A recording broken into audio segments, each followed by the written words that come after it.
Ganon ako. At bakit sa utak ko, bakit hindi? Total, kasama ko naman si Presidente sa sitsitan. So, yung basta yung mga pulis, pati military, medyo ano sila? Because of the incongruity. Hindi magkasya eh. Meron isang presidente na talagang baka.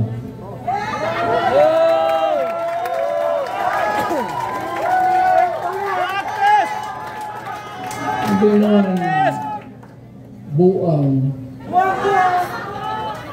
Pero yung bisyo ng droga, long term yan. Maging ulol si Marcos.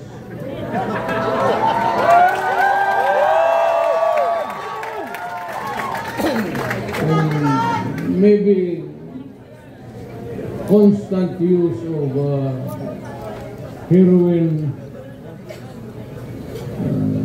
Abot pa siguro siya ng 80. Pero pagdating sa panahon na yan, hindi na siya gumagalaw. Hindi, nakatindig lang yan sa kwarto niya.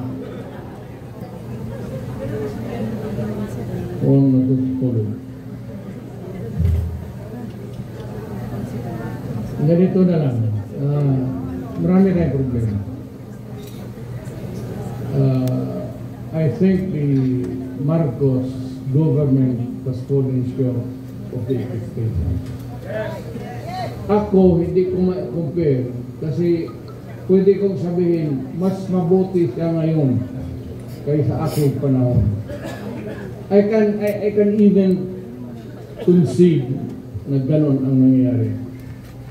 Pero it would not be a good reason for you to solve the problem just because you're doing right, more rights than the wrong ones that the other guy had committed in the past. Ibig sabihin niya, kung sabihin, wala yung Duterte, mahina kasi gano'n. Okay. But it's not me. It's the Filipino people. Ang tignan mo ang Pilipino, huwag ka magturo dyan sa mga kalaban mo, kagaya ko, kasi ako, hindi na ako kandidato. Ngayon, kung mag-usap tayo, ang pag-usapan natin kung ano ang mga tao na pwede natin gawin na makatulong sa atin mailagay dyan sa Senado para paski batas na lang ang habulin natin or a policy that is enunciated by Congress, particularly about the drug problem and itong ekonomiya. Itong ekonomiya, bigat to. Walang bright dito. But at least naman yung sabi ko pagkain, sana mahanapan nila yung paraan. Talagang tumataas eh. Kaya I don't know how it operates now, but if you continue to practice democracy, we have to have a Senate na kailangan nandyan even to persuade any sitting government to do what is right. So, nakikita ko si Philip Salvador, ang naalaala ko sa kanya, artista siya. Mahusay na artista. Kaya idol ko sa yung mga sine niya, pinapanood ko. Tinitignan ko siya kung paano niya yakapin yung mga babae.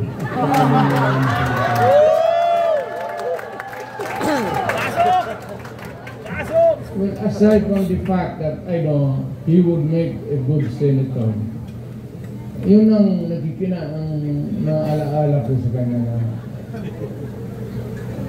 parang durog talaga ang babae siya. Yakap at bamahal. Now we have Atty. Rodriguez. Yes!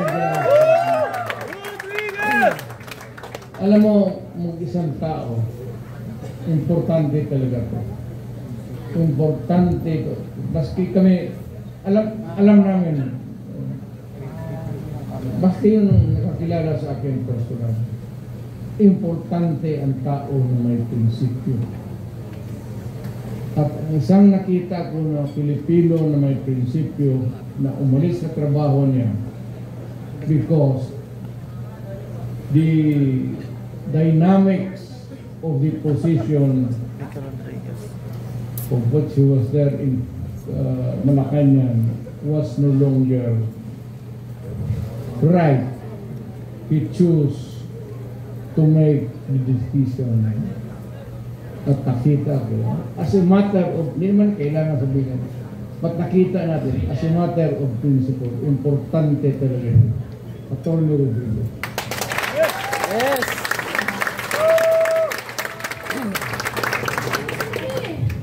Itong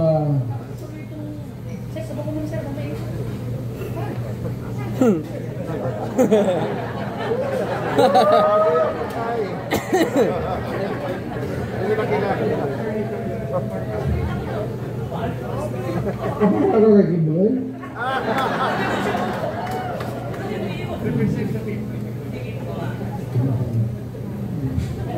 Si Pastor.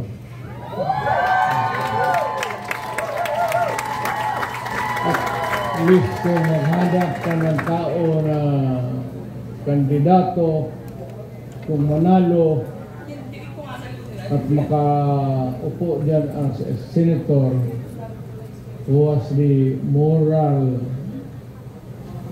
values at ay marunong bright. Talagang bright yan si Pastor.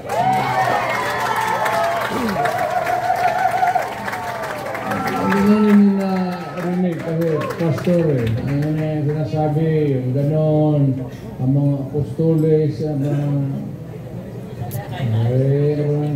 apostoles niya ba? Dito tayo sa politika ito So, si Pastor Kibuloy para sa Senado.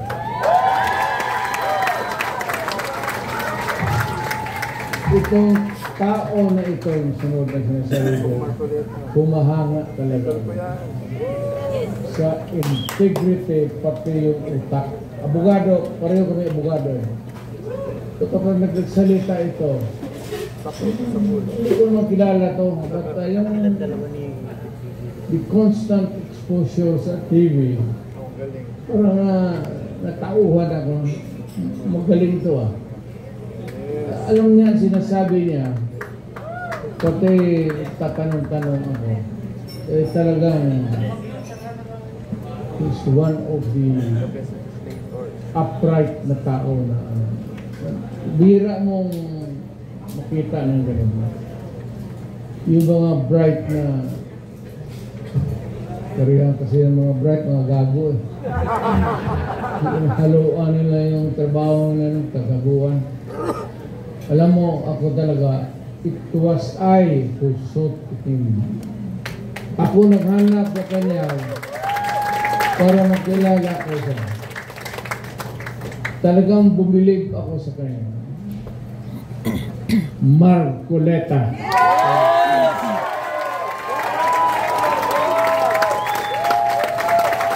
Totoo yan, sir. Hindi kita bilang, alam niya, hindi niya.